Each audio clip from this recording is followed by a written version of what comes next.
Okay, so hey guys, and today I'm reviewing Hush, which was an amazing movie released in 2016, which is my favorite home invasion movie of all time, and also my second favorite horror movie right after Halloween. So let's begin the review. Okay, so this movie opens with a jump scare title card, but don't be fooled by that, since this film completely depends on tension for the scares and does not depend on any jump scares since it doesn't have any.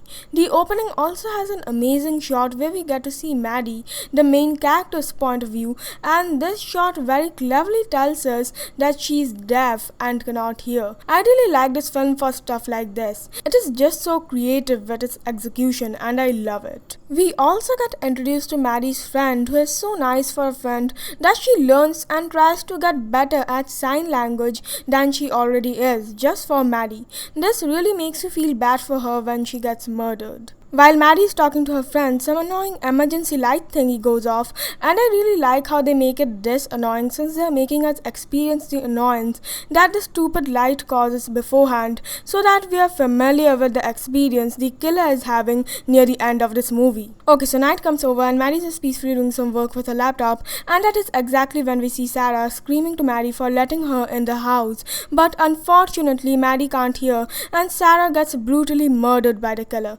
Not only does the scene remind you that Maddie can't hear and would have a major disadvantage fighting with the killer, but it also shows you what will happen to Maddie once she gets in the hands of the killer. Now I guess they were going for a Michael Myers type emotionless thing with the killer's mask, but it just doesn't work for some reason. Maybe it's because the killer's eyes are visible? I don't know. This mask wasn't very effective, so I like the decision of the killer not wearing it for most of the movie since the maskless version of the killer is more intimidating than the masked one. The eyes of a bloodthirsty person is obviously scarier than a slightly disturbing but somewhat cartoonish mask after all. Okay, so after Maddie discovers that there's a killer waiting to kill her with a crossbow, this movie suddenly turns better than it already was. The scene where Maddie barely manages to close the doors and windows of her house before the killer is intense in the first place, but even after she does close all of them, the intensity somehow doesn't end. Instead, the intensity gets replaced by claustrophobia. And I have noticed that this movie does this thing where when Maddie is trying to escape from her house, it decides to turn intense, and when she is in her house, it decides to turn claustrophobic. A perfect recipe for a home invasion movie. The scene where Maddie opens her window and the killer discovers that and rushes towards her is so intense and it just completely freaked me out. And just when you think this movie couldn't get more intense, we get a scene where Maddie tries to escape from her house and barely misses a shot from the killer's crossbow and then decides to go back in. This scene was super intense, but it also did another thing. It made Maddie feel human. A human who can make mistakes and a human who can make wrong decisions. Maddie is a very resourceful and intelligent horror movie victim, and she's better than the main character of You're Next in my opinion. But I got really angry on her in one scene, and that is, of course, the scene where she decided to slam on the door when John was trying to knock out the killer with a rock. Like, couldn't she see John trying to sneak up on the killer or something? Couldn't she understand that by his expressions? His death was just so unnecessary and just so sad. One of the saddest horror movie deaths, to be honest. Okay, so at the end, Maddie thinks of all the possibilities and the outcomes that can happen and comes to the conclusion that there is only one ending to every possibility. She gathers up all her courage to fight this heartless killer who I now hate since he wanted to kill a cat.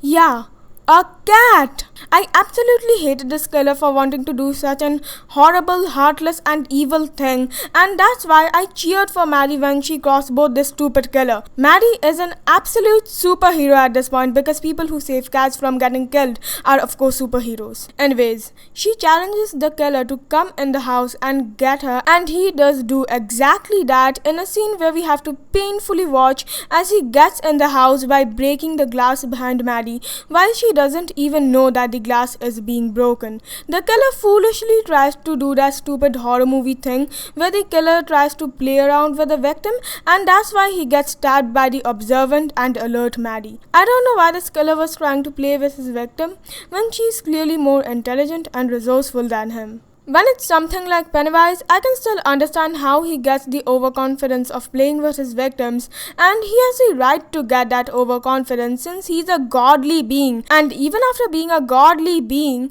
that overconfidence cost him real bad, and this killer is just a normal human being. So I don't know where he's getting all his overconfidence from. So yeah, he gets defeated, and while I know that the annoying emergency light thingy was helpful to defeat him, I really didn't like how he got defeated that way. First of all, that annoying sound and the stupid lights completely ruined the atmosphere this movie has built up, and that's why the scenes where there's just the sounds of heartbeats is more intense than the rest of the ending. And second of all, I found it really stupid how the sound of a stupid emergency thingy defeated the killer. Like sure, he got annoyed by it, but for how long? It seemed like the emergency thing was sucking the soul out of him, and that was absolutely hilarious. And the police comes at the end right after everything has already ended, because of course they do, and the movie ends right there with some peaceful music playing in the background. Rating 10 out of 10. Best moment, Maddie tries to escape. So yeah guys, that was it for my review of Hush 2016, and don't forget to like, comment, share and of course subscribe, and so yeah guys, bye!